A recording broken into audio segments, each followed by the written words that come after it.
start out with question number 37. My pencil going here.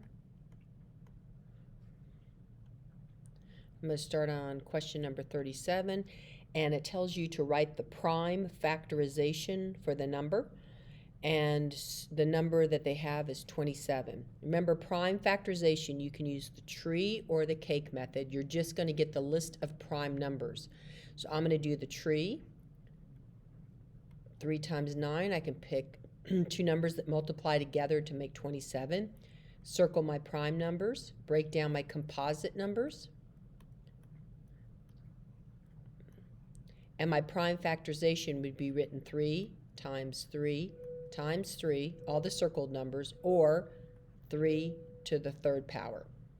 And that would be the prime factorization of 27.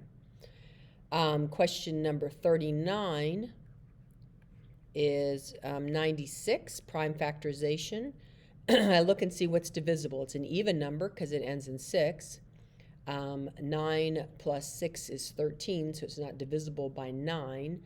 It might be divisible by 4. I can do it, but I'm going to go ahead and I'm just going to do 3 because I know 3 can go into 9 and 3 can go into 6. So I'm going to go ahead and do 3 goes into 9 3 times and 6 2 times, so 32. Circle. 4 times 8 is 32. I'll do that. Break it down. 2 and 2. Circle them because they're prime. 8's composite, so I'll break it down. 2 and 4. Circle the 2 because it's prime. Break down my 4. 2 and 2. Circle them. Circle them. So I'll count up my 2's. 1, 2, 3, 4, 5. So 2 to the 5th power times 3. And that would be my prime factorization. Or I could write 2 times 2 times 2 times 2 times 2, but I'm going to do it with the exponent for space here. So that's the prime factorization. That's question 37 and 39 on page 139 in your book. All right, so let's look at, let me get the eraser. And let me erase this off. And let's do a couple more, the other ones. Okay, so the next one says find the greatest common factor. That's for question 41. That's when you have 2 or more numbers and you're trying to find the greatest common factor of them. So that's where we talked about really using the cake method. I like to use the tree for individual numbers when I'm just prime factorization. I'm doing the prime factorization. But when I'm trying to find the GCF, the greatest common factor, I just feel like the cake method's easiest. So I'm going to go ahead and do that for problem 41. We have 81 and 132. So I start to look. This is an even number because it ends in 2, but this ends in 1, so it's not even. 8 plus 1 is 9, so that's divisible by 9 and 3. Over here, 3 plus 1 plus 2 is 6, so that's divisible by 3. So I'm going to go with 3. 3 goes into 8 2 times, which is 6. And you can do this off to the side, guys. You can do this. You can go off to your side and go ahead and subtract and find your answer. So 8 goes into that 27 times. 3 times 27 is 81. 3 goes into that 44 times. And same thing, you could go over here and do 132 divided by 3. Put your blanks up here. 3 goes into 1, 0. 3 goes into 13 4 times, which is 12. Subtract. Drop. 3 goes into 12 4 times, so 44. 3 times 44 is going to give me that. So I look at it again, and I ask myself, this is even, right? This one's not. 7, 8, 9. This is divisible by 9. 4 and 4 is 8, not divisible by 9. Not divisible by, this one's divisible by 4, but this is not divisible by 4. So the only factors I know with 27 are 3, 9, and that's about it. 27 and 1. And then I just look, can 27 times anything give me 44? Well, 2 times that would be 4, but that would give me 54, so it's not going to work. So my greatest common factor is I look at my numbers, remember, for the GCF, I look at the numbers just in this column, right? So 1 is the only number that can go into both of those evenly. So 3 times 1 is 3. So my GCF is 3. Now remember, if I wanted to use the cake method, if I wanted to find the LCM also, if it asked you to find the GCF, greatest common factor, the biggest number that can divide into both of them, and the least common multiple, the number that's a multiple of 81 and 32, I could take these numbers and then carry along the bottom here. So I'd multiply 3 times 1 times 27 times 44, and that would give me my LCM. But they're just asking for the GCF in this particular one. Okay? Let's do one more of those.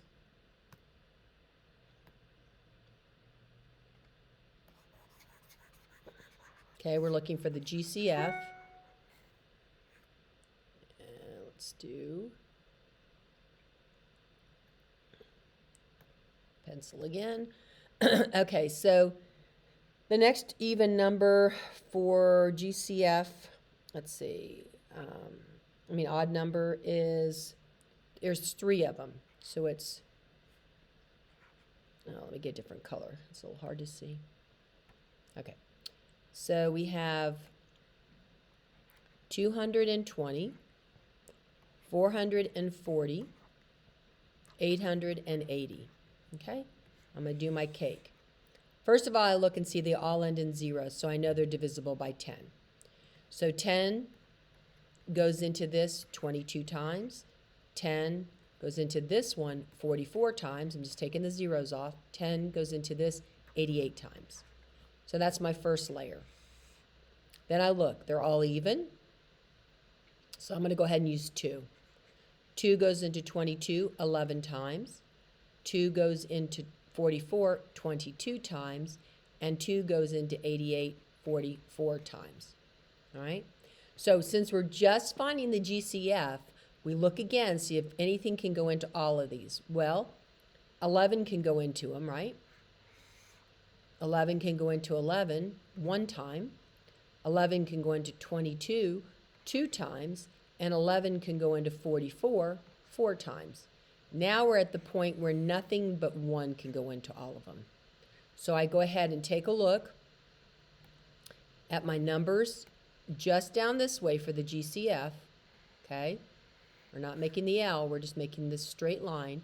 10 times 2 is 20. 20 times 11, and then times 1, right? Or you can do 11 times 2 is 22, and 22 times 10 is 220. That's the GCF. So this number can actually divide into itself, and it can divide into this one twice, and it can divide into this one 4 times. So the GCF would be 220. All right?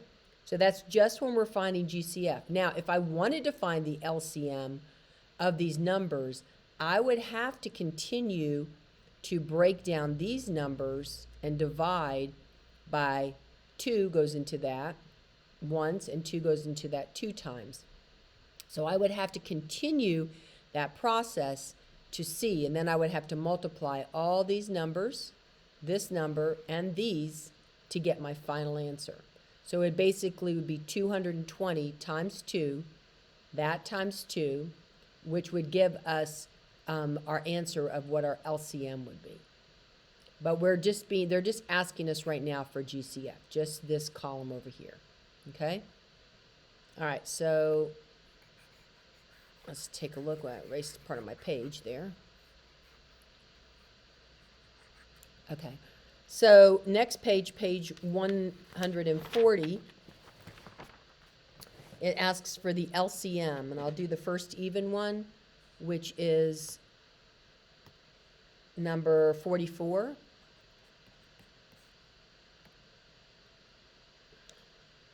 Okay. So question number 44 has 5 and 12, and it wants us to find the LCM. So I look to see what can go into 5 and what can go into 12. And the only number that can go into it is 1. If the only number that can go into it is 1, which is my GCF, but I'm looking for LCM, that means I have to multiply 1 times across. So 1 times 5 times 12, which would be 60.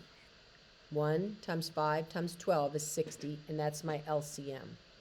My least common multiple, the number that when I start to multiply 12 times 1, 12 times 2, my answers, the first time they match up with 5 times 1, 5 times 2, 5 times 3, first time I get the same answer is at 60. All right, let's take another one on that page. Let's erase this. And let me do number 46. So it's 3 numbers. So 46, well, that's 2 numbers. It's 3 and 27. And I'm looking for the LCM, the least common multiple. So I'm going to look at it. I'm going to divide by 3. Divide this by 3. Block it in. There's nothing that can go into both of these but 1. So now I multiply. 3 times 1 times 1 times 9. So basically 3 times 9 is my 27. That's my LCM. Remember, I'm going around this way. These are the numbers I'm multiplying. GCF is just this.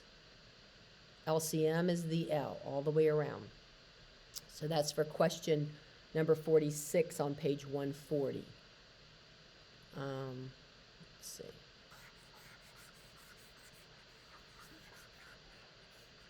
All right. Question number 40. Let's go to another one. Let's go, because those I think you can do pretty well. We've done those. Let's talk about question number 50 on page 140, which is talking about equivalent fractions and mixed numbers. It says, write an improper fraction for the following numbers, for 50, 51, and 52. You're going to do question number 51. I'll do question 50. So it gives us 4 and 1/5. Remember, that's like saying I have 4 pies, complete pies, and another pie that just is 1/5. Not very even, but 5 slices, okay? And I'm only have one of the slices, 1/5 of the slices. These are all complete, right? Whole pies. So they're asking us, we have a mixed number right now of wholes and a part and a wholes. It's asking us to convert it into an improper fraction, to divide all these whole pies up the same way this one's divided up. So I'm going to change my colors for a second so you can see it. All right. So that means come up here and divide this into 1, 2, 3, 4, 5, and this into 1, 2, 3, 4, 5, and this one into 1, 2, 3, 4, 5, 1, 2, 3, 4, 5, and now we want to know how many fifths there are. So this has 5 fifths, which is the whole pie, 5 fifths, a whole pie, 5 fifths, a whole pie, 5 fifths, a whole pie. So 5 times 4 is 20. That's why we do this. 4 times 5 is 20, plus this 1/5 over here, the 1. So 5 times 4 is 20, plus 1 is 21/5. That's my improper fraction. Because all we're doing is breaking down these pies that are solid into fifths, because that's what this is broken down into fifths. So all of them into fifths. When I do that, I have 5/5. 5 fifths is a whole. 5 fifths, 5 fifths, 5 fifths, 5 fifths. 4 times 5 is 20. That's how many slices are there. Plus the 1 slice, 21/5, 21 fifths. Okay? So that's converting it to an mixed number to an improper fraction. All right, let's take a look at the next piece.